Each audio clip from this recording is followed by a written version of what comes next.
For the first time mga idol, simula nang ma-trade sila LaMelo Ball sa Minnesota Timberwolves, sinuot na nga nito ang kanyang pinakabagong jersey sa ginawang photo shoot kahapon sa loob ng facility. At gaya ng inasahan, gagamit nga ito ng jersey number 1 at siya rin naman ang pinakabagong starting point guard ng team. Meaning babalik nga si Anthony Edwards sa kanyang natural na posisyon na shooting guard. Pero sa kabila ng pagbabagong posisyon ni Edwards sa Wolves, nag-request na naman agad dito ang kanyang bago kakampi na si LaMelo Ball. Personal nga nitong sinabi, hindi nga daw dapat baguhin ni Anthony Edwards ang kanyang laro para sa kanya. Kailangan nga daw nitong manatiling agresibo kagaya ng parati nitong ginagawa. Si LaMelo Ball nga daw ang kusang mag-a-adjust ng playing style para sa kanyang bagong koponan at sa kanyang mga bagong kakampi. Wala rin naman itong problema sa kanya dahil willing nga siyang pag-aralan ang ginagawang play at game plan ng Minnesota Timberwolves. Gagawin nga nito ang lahat para magkaroon siya ng mas malaking impact at maging epektibo na katandem ni Anthony Edwards. Samantala, dito naman tayo.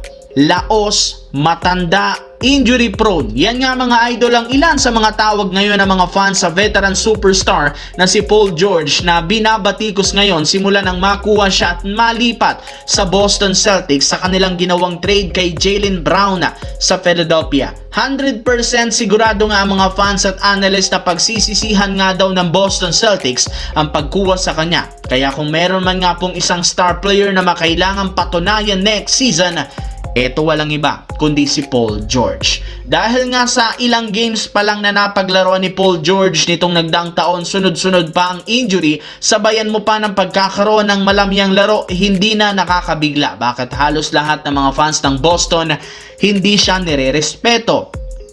At mismong si Paul George nang nagsabi sa interview, papatunayan nga niya sa buong Celtics fan base na hanggang ngayon meron pa rin siyang maibubuga at hindi nga magsisisi ang team sa pagkuha sa kanya. Sa hawak nga ngayon na lineup ng Boston, naniniwala siya meron silang sapat na talento para mag-compete sa kampyonato.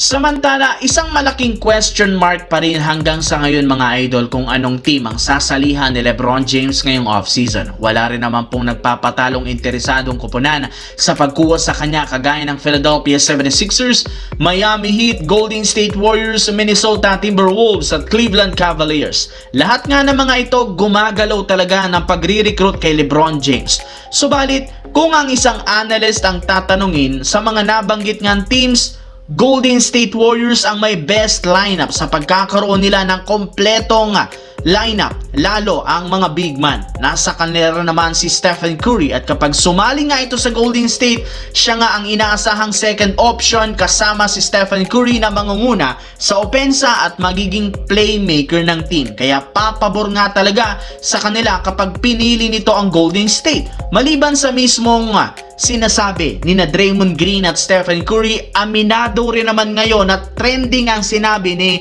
Coach Steve Kerr na nakuha na nga nila, we got him.